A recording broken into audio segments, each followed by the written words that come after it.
1, 2, 3, 1, 2, 3. Test, test, test, test, test, test, test. When you do it. Okay. 1, 2, 3, 1, 2, 3, 1, 2, 3, 1, 2, 3. Hello, hello, hello, hello, hello. Great. So, and then you have a mic up there, so I don't need to get her. Okay, got you. Thank you. On the mics.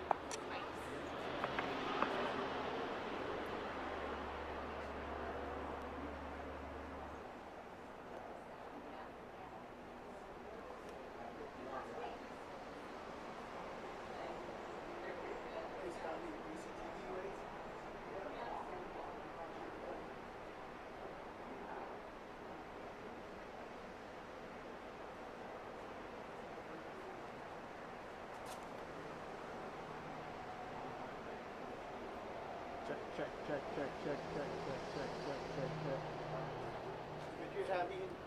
Could you have Angie roll? We're doing a press release. Thanks, bye.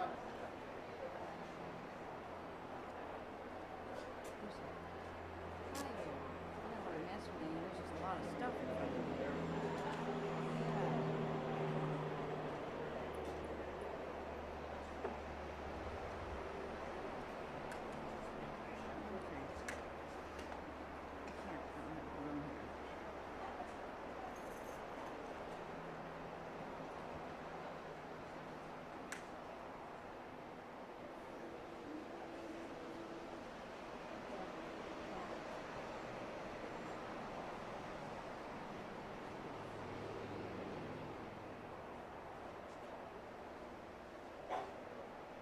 Hey everybody, thank you so much for being here today.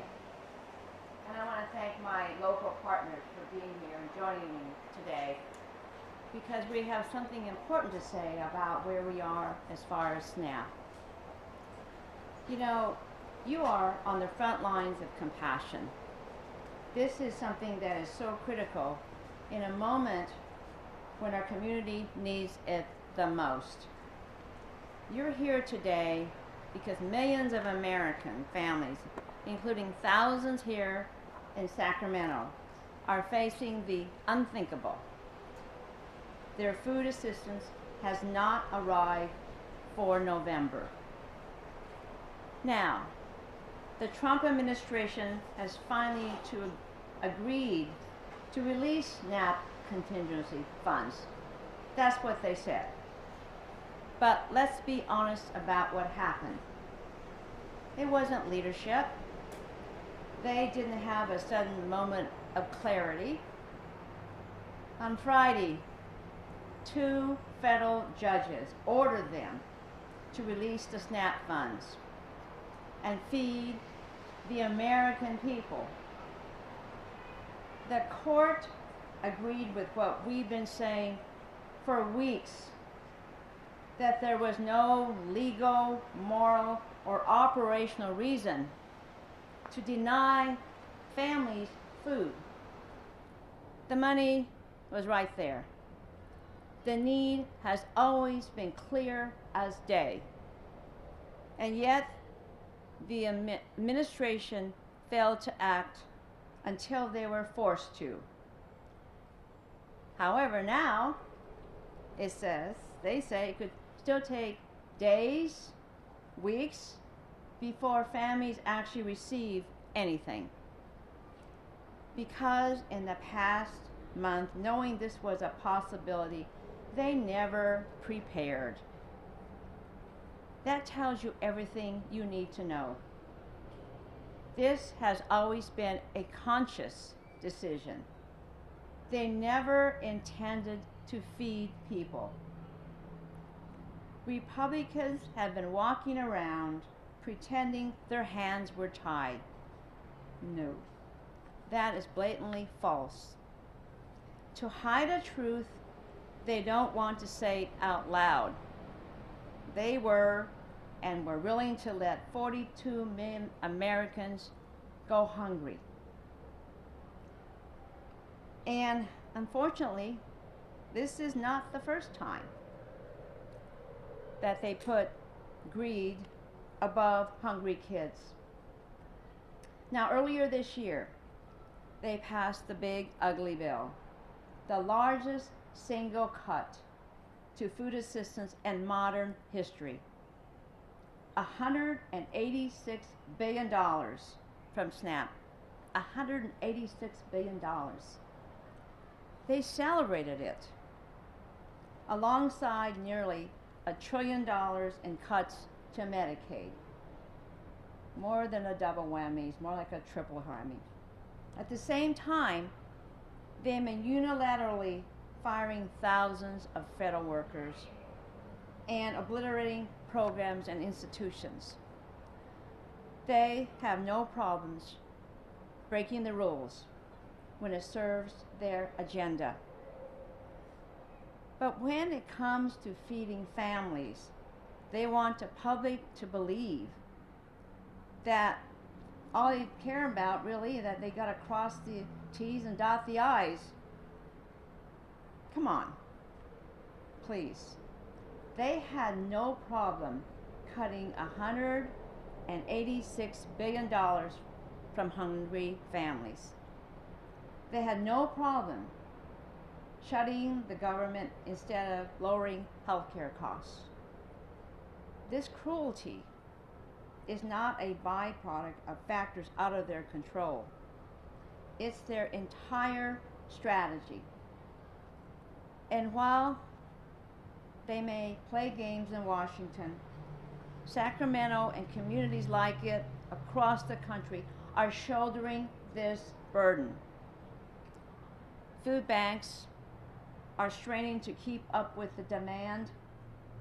Parents are trying to stretch every dollar that they have. I even heard one today saying that they offered their piggy bank so that they can have the money to buy some food. This is a child saying that to the mother. Veterans and active duty service members are wondering what happens once the pantry is empty. And every day that the Trump administration drags their feet, the crisis grows and grows. I'll tell you, my Democratic colleagues and I are fighting like hell. Inside Congress and directly with the agencies. I don't know how many times we beat on their doors, we called them. Of course, they're not there, right? Because they fired a lot of them. So only the secretaries are there who refuse to act. We want to force the administration to adhere to the court order and get the SNAP contingency funds, and these are emergency funds, out as soon as possible. Not next week, now. Hunger doesn't wait. If the Trump administration refuses to negotiate to reopen the government, the very least they can do is to stop deliberately starving the American people. And let me tell you something about Sacramento. We will not meet this moment with silence. We will not normalize this immoral madness. We will stand with every family, every senior, every child. We will fight to get their benefits restored, and we will hold this administration accountable for every choice it makes. That's why I have these amazing people standing with me that are holding the line, but they also need all our help. And I certainly will be in this fight with you as long as it takes. And I want to bring up a couple people now who are in this fight and always worried about it. First of all, I'd like to bring up my good friend and our host today, Amber Stott, who is the founder and CEO here at the Food Literacy Center, to speak. Amber?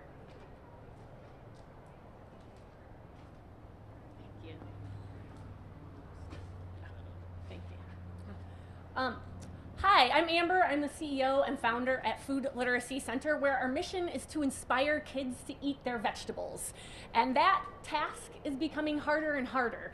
I want to talk about the link between health and hunger. So the kids that we work with 90% of them already do not have enough to eat at home. So what is happening right now is, to put it bluntly, a pile on. So our children do have access to free school meals while they're at school, which is great. But we have kids who, for example, have never seen things like broccoli and pears before. And they don't have the same access that other families do. And this results in a 40% childhood obesity rate in Sacramento alone. And the reason for this is that when you don't have enough to eat and you don't have enough money to make a lot of food purchases, cheap food still continues to persist in this country as the cheapest food in this country that persists is the food that is the least healthy for us. And so what we see with our students is that they have access to cheaper calories, and those calories don't have a lot of nutrition. And so we see these high rates of childhood obesity affecting kids who don't have enough to eat at home. This is really critical, especially as inflation continues to increase the cost of groceries. Fruits and vegetables have seen a 20 and 30% increase since the last few months. And meanwhile, junk food has only seen a 9% increase in cost.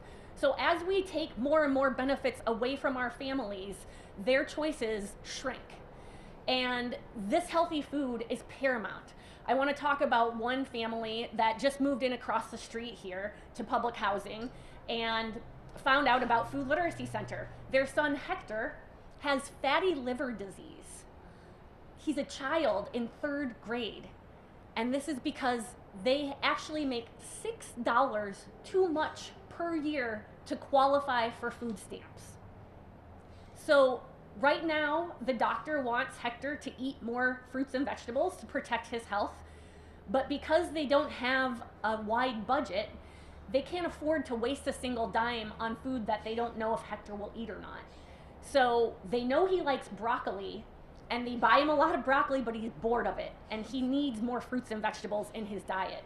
So they were very excited to hear about Food Literacy Center, where we get kids excited to eat a wider variety of fruits and vegetables, and they get to explore and experiment. So if he tastes a beet and decides to like it and goes home, he will be able to, his parents will happily buy that.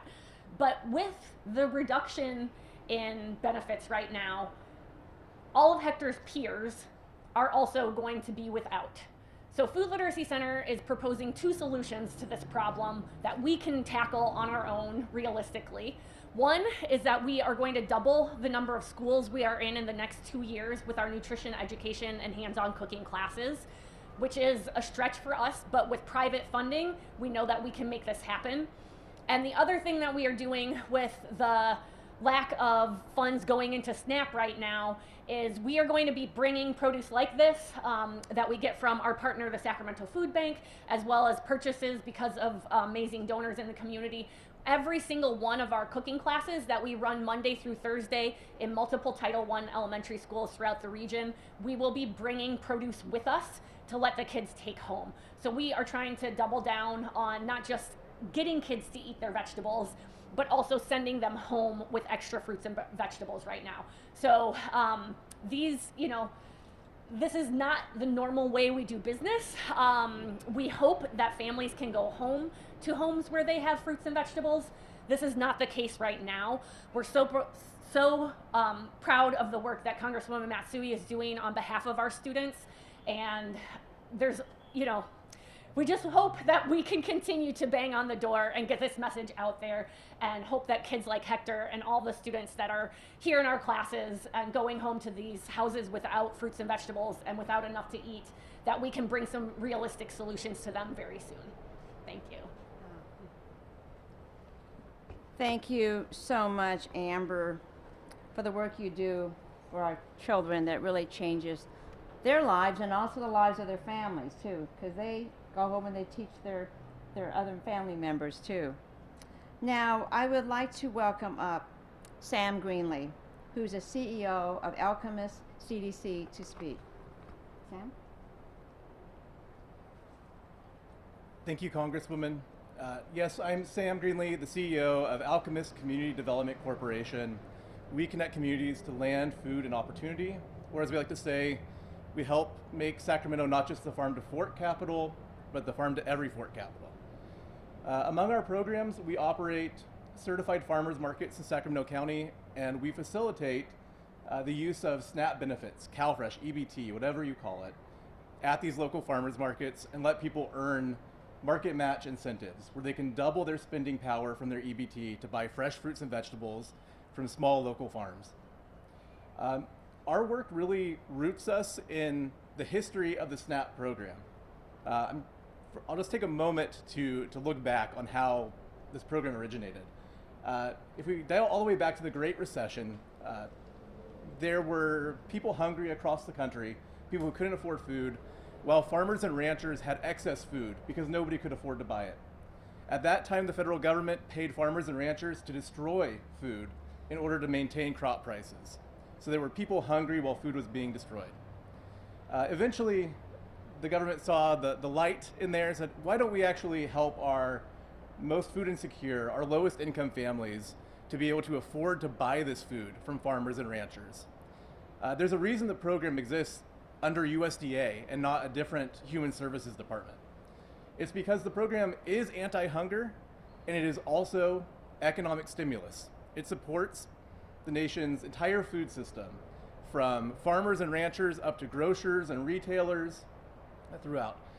The program was created by President Lyndon B. Johnson, a Democrat, and its biggest expansion came under President Richard Nixon, a Republican.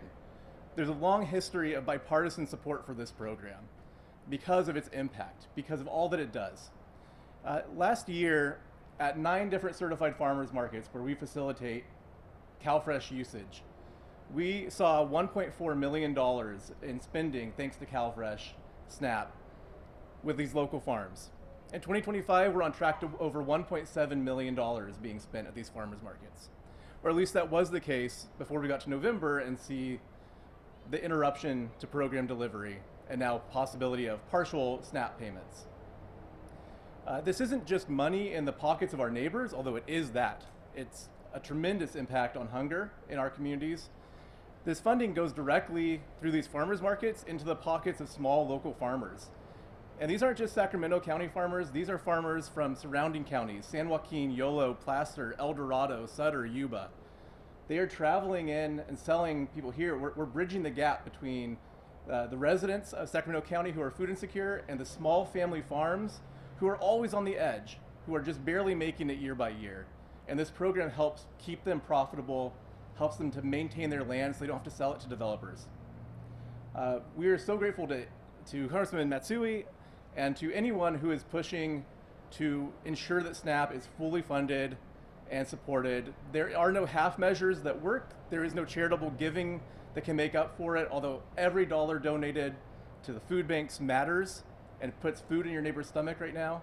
The fact is $28.5 million come to Sacramento County every month through EBT, and you just can't make that up through canned food drives.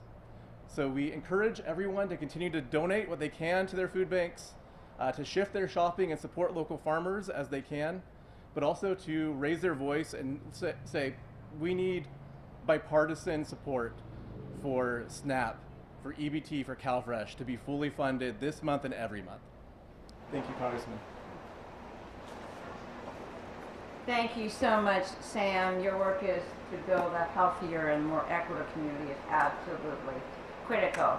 I mean, you saw the two aspects of it here. I mean, I think with Amber and what she's doing at the Literacy Center, just really working with young people and their families to look at fresh foods and understanding how important it is. And Sam, who I visited several of the markets that he is working with, it's really wonderful because you're helping these local farmers at the same time. You're having the consumers buy fresh fruits and vegetables. It works out so well. It's a system that actually works. As long as you have the food, you need the SNAP. So that's what all of us are here about. You know, they embody the best of who we are as Sacramentans. But, you know, we should not just depend upon you all and others like you we shouldn't just do that. You shouldn't do it alone. It's all of us. And parents shouldn't have this burden. Kids shouldn't have to wonder if they're going to actually have something for dinner. And right now, the Trump administration is choosing to let this happen. They have the SNAP contingency funds. They have the legal authority to keep benefits flowing through all of November. You know, and not just pieces of it, they can fund the whole thing through November. They have been ordered by the federal judges to feed the American people. But because they delayed, now American families are paying the price for their indifference. But I want to make it clear, crystal clear one more time.